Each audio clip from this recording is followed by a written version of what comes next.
rocks and heavy ice fell on them from above.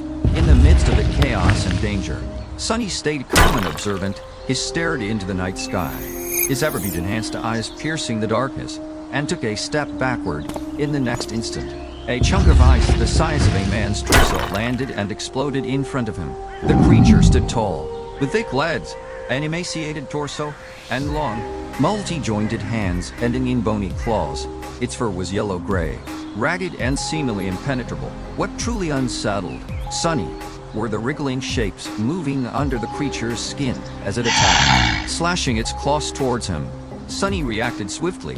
He managed to dodge the claws, but his companion was not as fortunate. Blood splattered through the air as the claw sliced through the man's body, leaving him lifeless.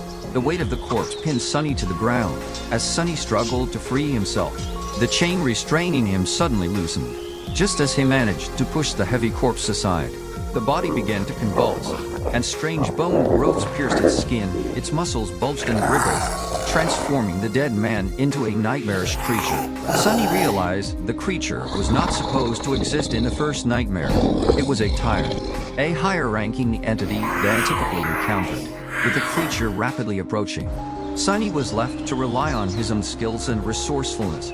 He grabbed the length of the chain and wrapped it around the creature, immobilizing its hands, urging to other slaves to help him. They pulled on the chain with all their strength, restraining the monster. The chain to creak and strain. Thinking quickly, Sunny used the shorter chain connecting the shackles to throttle the creature. He stood back to back with it, as far away from its deadly maw as possible. Sunny strained against the creature's weight, using his entire body and every ounce of strength to pull the shackles down. It was a battle against time and his waning stamina. The minutes felt like hours, as Sunny endured immense pain from his wounds. His strength dwindled, but he refused to give up. Finally, the creature's body went limp. Sunny had triumphed over the monstrous beast. In that fleeting moment of relief, the most beautiful sound he had ever heard. You have slain a dormant beast, Mountain King's larva. Exhausted and beaten, Sunny knelt victorious over the Mountain King's larva he'd slain.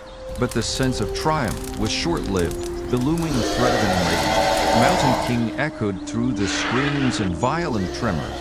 The nightmare was far from over. The larva was dead, but he was still tied to it by a chain. Meanwhile, more corpses started to rise and transform into deadly larvae. Sunny found himself face to face with one of them, ready to fight for his life. Just as the larva was about to attack, a handsome young soldier appeared and swiftly beheaded the beast. With a short nod and a quick toss, the soldier handed Sunny the key to their shackles before charging into the remaining larvae. As Sunny unlocked their chains, he felt a surge of newfound freedom and a dark desire for revenge. He considered leaving his companions, Shifty and Scholar, but his sense of solidarity prevailed. Meanwhile, the battle against the larvae raged on. The soldier danced around the beasts with graceful ferocity. Despite his impressive skills, the ultimate foe was yet unseen. The Mountain King. The slave trio knew running away meant freezing to death in the harsh night. As long as the bonfire blazed, it offered a slim hope for survival. Haunted by the imminent threat of the Mountain King and the encircling darkness, the slaves were divided. Shifty wanted to run, but Scholar argued for a strategic wait, banking on the chance that the Mountain King could be vanquished by the Imperials or satisfied with its existing victims. However, Sunny was not as hopeful. Sunny realized that if they wanted to have any chance of survival, they needed to find a way to help the soldier and defeat Mountain King. They couldn't rely on others. They had to face the monster themselves with newfound determination.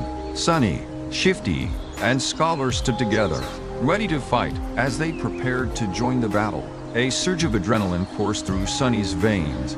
He knew the fight wouldn't be easy, but he was willing to give it his all.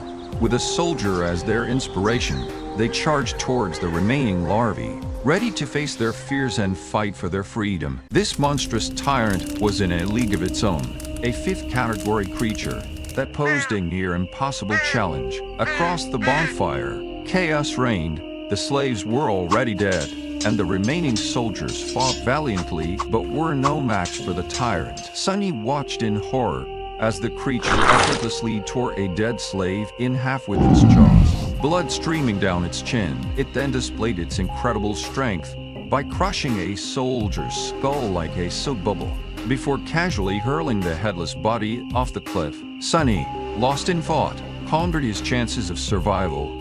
Without any special powers or an army at his back, he felt hopeless, running towards a perilously perched wagon. Sonny motioned for his companions to follow, with confusion and uncertainty in their eyes. They obeyed, mistaking Sonny's calmness for confidence or divine inspiration. As they reached the wagon, Sonny instructed them to remove the wedges holding it in place. Shifty questioned the purpose of this action, but Sonny simply reassured him with a cryptic smile. The valiant soldier battled the tyrant, dodging its deadly strikes with remarkable agility. Sonny silently prayed for hero survival, as he was their only hope of distracting the creature long enough for their plan to succeed. Sonny found what he was looking for: the torn end of a chain. Hero glanced at Sonny, taking in the chain and the wagon, before redoubling his efforts to draw the creature's attention. With all his strength, Sonny spun and threw the chain, hoping to trap the tyrant's foot in the loop. But fate had different plans. The chain instead landed perfectly around the creature's neck, tightening like an iron noose. Sonny couldn't believe his luck. The wagon, now free from the wedges, began its slow descent towards the cliff, taking the tyrant with it. The wagon was moving slowly towards the edge. The creature, realizing its peril, struggled to free itself from the tightening chain. In a moment, Hero collided with the creature's leg, buying them precious time. Sonny sprinted towards the wagon and threw himself alongside Shifty and Scholar, pushing with all his might. The tyrant's grip on the chain tightened, ready to break free.